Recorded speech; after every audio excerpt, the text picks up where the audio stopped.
নমস্কাৰ প্ৰিয় বন্ধু বান্ধৱীসকল 2024 বৰ্ষৰ অম্বুবাচীৰ নিবৃত্তি অৰ্থাৎ আৰম্ভ হ'ব 22 জুন সোমবাৰে। এই দিনাই অষ্টমী তিথি আৰম্ভ হৈছে। এই দিনা এক মহা সংযোগ হ'ব। আই ধৰিত্ৰীৰ লগতে মা কামাখ্যা দেৱী ঋতুমতী হয় বুলি বিশ্বাস কৰা হয়। সেয়েহে অম্বুবাচী পালন কৰা হয় আৰু কিছুমান নীতি নিয়ম মানি চলা হয়। অম্বুবাচীৰ সময়ছোৱাত মা কামাখ্যা মন্দিৰৰ দুৱাৰ সম্পূৰ্ণৰূপে বন্ধ ৰখা হয়। শাস্ত্ৰ আৰু লোকবিশ্বাস অনুসৰি শক্তিপীঠ কামাখ্যা ধামৰ অধিষ্ঠিতা দেৱী কামাখ্যা দেৱীৰ শক্তি জাগ্ৰত অৱস্থাত থাকে এই অম্বুবাচীৰ দিনকেইটাত। মা কামাখ্যা হৈছে দেৱী আদি শক্তিৰে এক স্বৰূপ। 2024 বৰ্ষৰ অম্বুবাচী সোমবাৰে প্ৰবৃত্তি হৈছে। সোমবাৰটো হৈছে শিৱৰ বাৰ। মা কামাখ্যা হৈছে আদি শক্তিৰে এক শক্তি। আদি শক্তি হৈছে দেৱাদিদেৱ মহাদেৱৰ পত্নী। এই বছৰৰ অম্বুবাচীত এক মহা সংযোগ হ'ব। এই মহা সংযোগৰ সময়ছোৱাত মহাদেৱৰ শক্তি আৰু আদিমাতাৰ শক্তিৰ সংযোগ হৈ চাৰি ৰাশিৰ ওপৰত আচৰিত প্ৰভাৱ পৰিব, যাৰ ফলত এই চাৰি ৰাশিৰ সৌভাগ্য মুকলি হ'ব। দেৱী আদিমাতা আৰু মহাদেৱৰ বিশেষ কৃপাৰ দ্বাৰা এই চাৰি ৰাশিৰ ভাগ্য আচৰিত শক্তিশালী হ'ব, যাৰ ফলস্বৰূপে অম্বুবাচীৰ প্ৰবৃত্তিৰ দিনটোৰ পৰা এওঁলোকে মহাদেৱৰ শক্তিৰ দ্বাৰা কিছুমান বিশেষ সুযোগ সুবিধা পাব, যাৰ জৰিয়তে তেওঁলোকৰ ভাগ্যৰ পৰিৱৰ্তন হৈ আশা পূৰণ কৰিব পাৰিব। ইয়াৰ উপৰিও আদি শক্তি আৰু মহাদেৱৰ কৃপা আশা কৰি যদি এই বছৰৰ অম্বুবাচী চলি থকাৰ দিনকেইটাৰ ভিতৰত নিজৰ ঘৰতে এটা সৰু কাম কৰি ৰাখিব পাৰে যিকোনো ব্যক্তিয়ে, তেনে সেই ব্যক্তিৰ ক্ষেত্ৰত শত্ৰু একেবাৰে নাশ হ'ব আৰু শত্ৰুৰ পৰা কোনোদিন তেওঁলোকে অপকাৰ নাপাব। আজিৰ ভিডিঅ'ত আমি আপোনাক জনাম অম্বুবাচী প্ৰবৃত্তি অৰ্থাৎ আৰম্ভণি হোৱাৰ শুভ সংযোগৰ সময়ৰ পৰা মহাদেৱ আৰু আদিমাতা শক্তিৰ স্বৰূপ মা কামাখ্যাৰ কৃপাত কোন কোন পাঁচ ৰাশিৰ কপাল ফুলিব, কোনবোৰ ক্ষেত্ৰত তেওঁলোকে বেছি সফলতা আনিব পাৰিব আৰু কোনবোৰ ক্ষেত্ৰত তেওঁলোকৰ বিপদ বিঘিনি থাকিব পাৰে। এইবাৰ অম্বুবাচী চলি থকাৰ সময়ছোৱাত মহাদেৱ আৰু মা আদি শক্তিৰ নামত ঘৰতে কি উপায় কৰি থ'ব পাৰিলে শত্ৰু নাশ হৈ যিকোনো ব্যক্তি শত্ৰুমুক্ত হ'ব পাৰিব। সেয়েহে আজিৰ ভিডিঅ'টো ভাগ্যশালী চাৰি ৰাশিৰ বাদেও প্ৰতিজন ব্যক্তি আৰু প্ৰতিখন ঘৰৰ বাবেই অতি দৰকাৰী ভিডিঅ'। আজিৰ ভিডিঅ'টো যিসকলে সম্পূৰ্ণকৈ চাব নিজৰ ভাগ্যৰ বিষয়ে জনাৰ উপৰিও শত্ৰুমুক্ত হৈ মহাদেৱ আৰু মা কামাখ্যাৰ কৃপাত উন্নতি কৰাত সুযোগ সুবিধা পাই উপকৃত হোৱাৰ সুযোগ পাব। প্ৰিয় বন্ধু বান্ধৱীসকল, কথাসমূহ কোৱাৰ আগতেই আপোনাক এটি সৰু অনুৰোধ জনাওঁ। ভিডিঅ'টো যদি ভাল পায় তেনে এটা লাইক কৰাৰ লগতে কমেণ্ট বক্সত হৰ হৰ মহাদেৱ বা জয় মা কামাখ্যা বুলি লিখিবলৈ কেতিয়াও নাপাহৰিব। আৰু যদি আমাৰ চেনেললৈ প্ৰথম আহিছে তেনে চেনেলটো ছাবস্ক্ৰাইব কৰাৰ লগতে অন্য 10জনে উপকৃত হোৱাকৈ ভিডিঅ'টো শ্বেয়াৰ কৰিবলৈ অনুৰোধ জনালোঁ।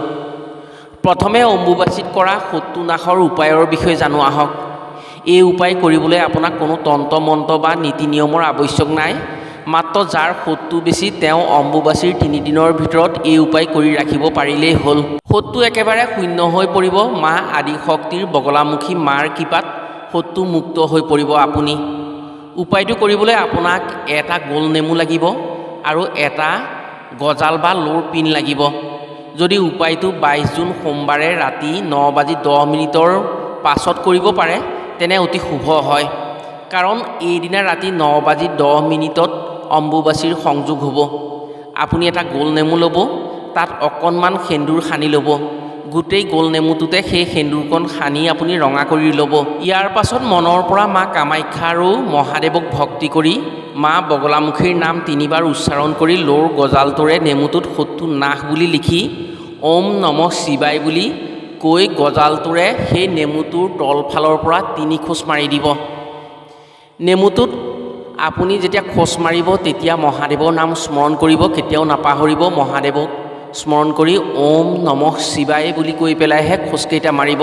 ইয়াৰ পিছত আপুনি হাতত নেমুটো লৈ আপুনি ঘৰৰ পৰা বাহিৰলৈ যাব আৰু আপুনি বাহিৰলৈ গৈ চোতালত সেই নেমুটো মাটিত পেলাই দিব। তাৰ পৰা আপুনি ভৰিৰে নেমুটো ঠেলি ঠেলি নি অৰ্থাৎ বগৰাই বগৰাই নি ঘৰৰ চৌহদৰ বাহিৰত পেলাই দিব। য'ত পেলনীয়া সামগ্ৰী পেলাই সেই ঠাইত পেলাই দিব, কিন্তু হাতেৰে আপুনি সেই নেমুটো নিওঁতে স্পৰ্শ নকৰিব। আপুনি ঘৰৰ পৰা বাহিৰলৈ নিওঁতে হাতেৰেই লৈ যাব, কিন্তু চোতালত যেতিয়া মাটিত পেলাব তাৰ পৰা আপুনি হাতেৰে স্পৰ্শ নকৰিব। ইয়াৰ পিছত ঘৰলৈ আহি আপুনি কাপোৰ তিয়াই গা ধুই দিব। এনেকৈ যদি আপুনি কৰিব পাৰে তেনে যিসমূহ আপোনাৰ শত্ৰু আছে সেইসমূহ শত্ৰু আপোনাৰ ভৰিৰ তলত চলিবলৈ বাধ্য হ'ব। মা বগলামুখীৰ কৃপাত সেই শত্ৰুৱে আপোনাক কোনোদিন অপকাৰ কৰিব নোৱাৰে। আপোনাক দেখিলে সেই শত্ৰুৱে তলমূৰ কৰি চলিব। সেই শত্ৰু সদায় আপোনাৰ ওচৰত বশ হৈ থাকিব। প্ৰিয় বন্ধু বান্ধৱীসকল, এতিয়া ভাগ্যশালী ৰাশিসমূহৰ বিষয়ে জানো আহক। শাস্ত্ৰমতে দেৱী আদি শক্তিৰ পৰাই পৃথিৱীৰ সৃষ্টি আৰু সকলো জীৱৰ সৃষ্টিৰ মূল বীজ সৃষ্টি হৈছিল। সেই আদি শক্তিয়ে বিভিন্ন সময়ত পৃথিৱীৰ ভাৰসাম্য ৰক্ষাৰ বাবে ধৰাধামত শান্তি ৰক্ষাৰ বাবে বিভিন্ন ৰূপেৰে ধৰাধামত শান্তি প্ৰতিষ্ঠা কৰি শক্তিৰ পৰিচয় দিছিল। দুৰ্গা, কালী, চামুণ্ডা, জগদম্বা, ভৈৰৱী, ভুৱনেশ্বৰী, ছিন্নমস্তা, মাতংগী, কামাখ্যা এই সকলোবোৰ ৰূপৰ শক্তিয়েই হৈছে মা আদি শক্তি অৰ্থাৎ মা পাৰ্বতী। 2026 বৰ্ষৰ অম্বুবাচীৰ পৰা এই আদি পুৰুষ দেৱাদিদেৱ মহাদেৱ আৰু আদি দেৱীৰ শক্তিৰ পৰা মা কামাখ্যাৰ পৰম কৃপা লাভ কৰিছে এই চাৰি ৰাশিয়ে। এই চাৰি ৰাশিৰ মহাভাগ্য উদয় হ'ব। এওঁলোকে যিকোনো কৰ্মত এই দিনটোৰ পৰা সুফল লাভ কৰিব পাৰিব আৰু তেওঁলোকৰ ভাগ্য উদয় হ'ব। 2026 বৰ্ষৰ অম্বুবাচীৰ সংযোগৰ সময়ত মহাদেৱ আৰু মা কামাখ্যাৰ কৃপাত ভাগ্যশালী হোৱা প্ৰথম ৰাশিটো হৈছে বৃষ ৰাশি। আপোনাৰ নামৰ প্ৰথম আখৰ যদি হচৌ ব হচৌৰে আৰম্ভণি হৈছে তেনে আপুনি বৃষ ৰাশিৰ ব্যক্তি। অম্বুবাচীৰ মহা সংযোগৰ পৰা আপোনাৰ অৰ্থনৈতিক ক্ষেত্ৰখন অধিক টনকিয়াল হ'ব। ব্যৱসায়ৰ বান্ধোন শক্তিশালী হ'ব। আপোনাৰ ৰাশিৰ ওপৰত মা কামাখ্যাৰ পূৰ্ণ কৃপা পৰিছে। অন্যফালে শনি গ্ৰহৰ বেয়া প্ৰভাৱৰ অন্ত পৰি শুভ প্ৰভাৱ পৰিব। মহাদেৱৰ কৃপা পাব আপোনাৰ ৰাশিয়ে, যাৰ ফলত স্বাস্থ্য সম্পৰ্কীয় যি অসুবিধা পাই আছিল সেয়া লাহে লাহে নাইকিয়া হ'ব। স্বাস্থ্যৰ উন্নতিৰ লগতে বল বীৰ্য বৃদ্ধি পাব। শত্ৰুৰ পৰা মনতে আপুনি যি কষ্ট পাই আছিল এই দিনটোৰ পৰা আপুনি লাহে লাহে সেই কষ্ট নোপোৱা হ'ব। শত্ৰু লাহে লাহে আপোনাৰ শনিদেৱৰ কৃপাত নাইকিয়া হ'ব। ব্যৱসায় বাণিজ্যত মুক্ত মনেৰে আগুৱাব পাৰিব। চাকৰিৰ পদোন্নতিৰ লগতে ক্ষমতা বৃদ্ধি হ'ব। শিক্ষাৰ ক্ষেত্ৰখনত সুনাম অৰ্জন কৰিব পাৰিব। দেৱী মাৰ কৃপাত পঢ়া শুনাৰ প্ৰতি মনোযোগ বাঢ়িব, যাৰ ফলত যিমান আশা কৰে সিমান ফল পাবলৈ সক্ষম হ'ব। প্ৰেমৰ ক্ষেত্ৰখনত আগতে যি বাধাৰ সন্মুখীন হৈ ভয় পাই আছিল সেই ভয় এই দিনটোৰ পৰা নাইকিয়া হ'ব। মহাদেৱৰ পৰম কৃপা পৰিব আৰু কৰ্মত উন্নতি হ'ব শনিদেৱৰ কৃপাত। স্বাস্থ্য ভালেই চলিব। পাৰিবাৰিক ক্ষেত্ৰত পৰিয়ালৰ ফালৰ পৰা যিসমূহ অসুবিধা আপুনি পাই আছিল, মনোকষ্টত ভুগি আছিল, সেইসমূহ নাইকিয়া হ'ব। মা কামাখ্যাৰ কৃপাত আপোনাৰ দিন ভাললৈ আহিছে আৰু মহাদেৱৰ কৃপা পৰিছে। আপুনি যিকোনো ক্ষেত্ৰতেই আগুৱাব পাৰিব। অম্বুবাচীৰ মহা সংযোগৰ সময়ৰ পৰা ভাগ্যশালী হ'বলৈ গৈ থকা দ্বিতীয় ৰাশিটো হৈছে কৰ্কট ৰাশি। এই দিনটোৰ পৰা কৰ্কট ৰাশিৰ ওপৰত মহাদেৱৰ পৰম কৃপা পৰিব আৰু মা কামাখ্যাৰ কৃপা পৰি ভাগ্য মুকলি হ'ব। আপোনাৰ নামৰ প্ৰথম আখৰ যদি দ আৰু হৰে অৰ্থাৎ মধনীয়া দ আৰু হৰে আৰম্ভণি হৈছে তেনে আপুনি এজন কৰ্কট ৰাশিৰ ব্যক্তি। 2026 বৰ্ষৰ অম্বুবাচীৰ দিনটোৰ পৰা আপোনাৰ কপাললৈ অতি ভাল দিনৰ সূচনা হৈছে। আপুনি শক্তিশালী হোৱাৰ সুযোগ পাব। মাটি, ঘৰ বাৰী, সা সম্পদৰ অধিকাৰী হোৱাৰ সুযোগ আহিছে। এই দিনটোৰ পৰা আপোনাৰ ৰাশিৰ মহা সংযোগ মিলিছে। ব্যৱসায় বাণিজ্যত প্ৰচুৰ পৰিমাণে লাভৱান হ'ব। আপুনি যি ব্যৱসায় কৰি আছে নতুন সংযোগ হৈ লাভৱান হ'ব পাৰিব। শত্ৰুৰ পৰা যি ভয় কৰি আছে, শনিৰ শুভ দশা পৰাত শত্ৰুৰ ভয় একেবাৰে নাইকিয়া হ'ব। কৰ্ম সংস্থাপনৰ সংযোগ আহিছে। আপোনাৰ যিকোনো ক্ষেত্ৰত লোকচান যি হৈ আছিল সেই লোকচানসমূহ পূৰণ হ'ব। সেই ক্ষেত্ৰসমূহত এই দিনটোৰ পৰা লোকচানৰ পৰিমাণ নাথাকিবই। চাকৰিৰ ক্ষেত্ৰত পদোন্নতি আৰু নতুন চাকৰিৰ সংযোগ হ'ব পাৰে। আপুনি নতুন আশা এটা মনত পুহি ৰাখিছে, যি অহৰহ চেষ্টা কৰিও আপুনি সেইটো আশা সঁচা কৰিব পৰা নাই বা পূৰাব পৰা নাই। এই দিনটোৰ পৰা আপুনি মহাদেৱৰ কৃপাত সেই আশা পূৰণ কৰাত আপুনি সুযোগ পাব পাৰে। আপোনাৰ কপালত শক্তিৰ যোগ হৈছে। যিকোনো ক্ষেত্ৰত সফলতা পোৱাৰ সুযোগ মিলিব। মা কামাখ্যা দেৱীৰ পৰম কৃপা লাভ কৰিবলৈ সক্ষম হৈছে আপুনি এই দিনটোৰ পৰা। বিশেষকৈ বহুদিনীয়া কিছু আশা পূৰণ হ'ব আপোনাৰ এই দিনটোৰ পৰা। মহাদেৱৰ কৃপাত আপোনাৰ স্বাস্থ্য মংগলে থাকিব। শিক্ষাৰ ক্ষেত্ৰত অৱশ্যে কিছু বাধা পাব পাৰে। সমনীয়াই কিছু হিংসা কৰিব পাৰে। অৱশ্যে সাৱধান হ'লে আপুনি সুফল নিশ্চয় পাব। প্ৰেমৰ ক্ষেত্ৰত সুন্দৰ ফল পাব এই দিনটোৰ পৰা। পাৰিবাৰিক ক্ষেত্ৰখনত ঘৰৰ পৰা কিছু বাধা আহিব পাৰে। আপুনি ভবা ধৰণে ঘৰৰ সিদ্ধান্তবোৰ নহ'ব পাৰে। অৱশ্যে শেষত আপোনাৰ দ্বাৰাহে যিকোনো কামৰ সমাধান পাব। 2024 বৰ্ষৰ অম্বুবাচীৰ মহাসংযোগৰ ফলত ভাগ্যশালী হ'বলৈ গৈ থকা তৃতীয় ৰাশিটো হৈছে মকৰ ৰাশি। আপোনাৰ ৰাশিৰ ওপৰত অম্বুবাচীৰ প্ৰবৃত্তিৰ দিনটোৰ পৰা মা কামাখ্যাৰ লগতে মহাদেৱ শনিদেৱৰ পৰম কৃপা পৰিছে, যাৰ ফলত এই দিনটোৰ পৰা আপোনাৰ ৰাশিলৈ শক্তিৰ আগমন হ'ব। আপুনি যিকোনো ক্ষেত্ৰতেই শক্তিশালী আৰু ক্ষমতাশালী হ'ব। আপুনি চেষ্টা কৰাৰ পাছতো কিছু কিছু ক্ষেত্ৰত বিফলতা পাই আছিল। শত্ৰু আৰু ভাগ্যই আপোনাক কিছু হতাশাত পেলাই আছিল। এই দিনটোৰ পৰা আপুনি সেইবোৰ একোৱেই নাপায়। আপোনাৰ নামৰ প্ৰথম আখৰ যদি খ আৰু বৈজ্ঞা জৰে আৰম্ভণি হৈছে, তেনে আপুনি মকৰ ৰাশিৰ ব্যক্তি।